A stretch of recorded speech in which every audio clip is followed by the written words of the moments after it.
Leslie Rupley here, author of Remembering Childhood, Workbook Your Way to a Finished Memoir.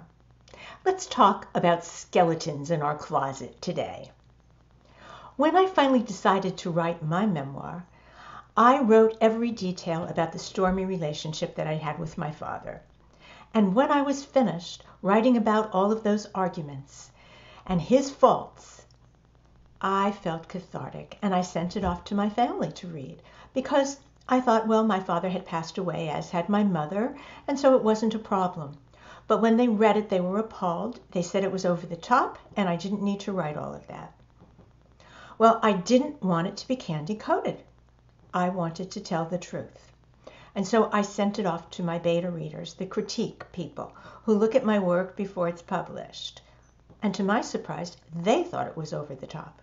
So I had to put it aside. And a week later, I went back and realized that, yes, I had included more detail than I needed. I could still make it authentic, but cut some of the detail and tell about some of the lovely times that I had in my childhood.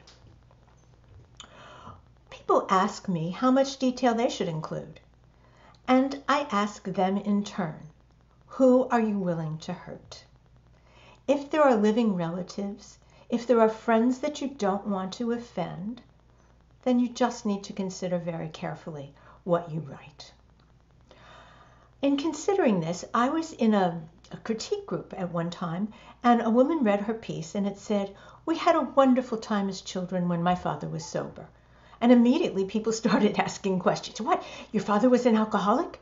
She hadn't meant to tell that issue. She wasn't going to talk about her father being an alcoholic, but she let something slip inadvertently. And so we need to make sure of what we're going to write about before we begin writing and stick to it.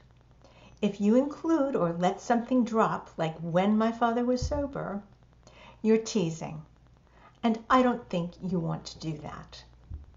Now write your stories, one story at a time. Workbook your way to a finished memoir. See you next time.